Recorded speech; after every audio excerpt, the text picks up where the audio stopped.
અમદાવાદ મહાનગરપાલિકાની ટેકનિકલ સુપરવાઇઝરની પરીક્ષામાં ગેરરીતિ કેસમાં પોલીસે કાર્યવાહી કરી છે। કારંજ પોલીસ સ્ટેશનમાં હેડ ક્લાર્ક સામે ગુનો નોંધાયો છે। એએમસીના હેડ ક્લાર્ક પુલકિત સથવારા સામે ગુનો દાખલ કરવામાં આવ્યો છે। હાલ તો પોલીસ ભરતીમાં કૌભાંડ કરવા માટે પૈસાની લેવડ દેવડ થઈ છે કે કેમ તે દિશામાં તપાસ કરી રહી છે। પોલીસ તપાસમાં કેટલાક મોટા માથાના નામ પણ સામે આવે તેવી શક્યતાઓ છે। મહત્વનું છે કે ટેકનિકલ સુપરવાઇઝરની પરીક્ષામાં કૌભાંડનો ખુલાસો થયો હતો। સેન્ટ્રલ ઓફિસના હેડ ક્લાર્ક પુલકિત સથવારાએ મેરિટમાં છેડા કરી ઉમેદવારોના માર્ક્સમાં વધારો કર્યો હતો। સંવાદદાતા અનિતા જોડાયા છે ફોનલાઈન પર। અનિતા, જણાવશો, અમદાવાદ મહાનગરપાલિકાની ટેકનિકલ સુપરવાઇઝરની પરીક્ષામાં ગેરરીતિ સામે આવી હતી અને તેમાં હવે પોલીસ દ્વારા કાર્યવાહી કરાઈ છે।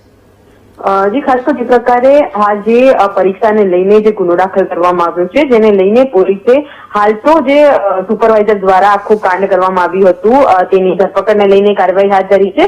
સૌથી મહત્વની બાબત એ સામે આવી છે કે જે અમદાવાદ મ્યુનિસિપલ કોર્પોરેશનની જે ભરતી હતી તેમાં જે ગોટાળો કરાવવાના જે 3 ઉમેદવારોના જે માર્ક્સ છે વધારો કરવામાં આવ્યો હતો, જેમાં આજે સહાયક ટેકનિકલ જે સુપરવાઇઝર છે તેના દ્વારા જ આખું આ ગોટાળો કરવામાં આવ્યું હોવાનું સામે આવ્યું હતું, જેને લઈને એએમસીના જે હેડ ક્લાર્કની પણ મુખ્ય સંડોવણી સામે આવતા હાલ તો હેડ ક્લાર્ક વિરુદ્ધ કારંજ પોલીસે ગુનો દાખલ કર્યો છે।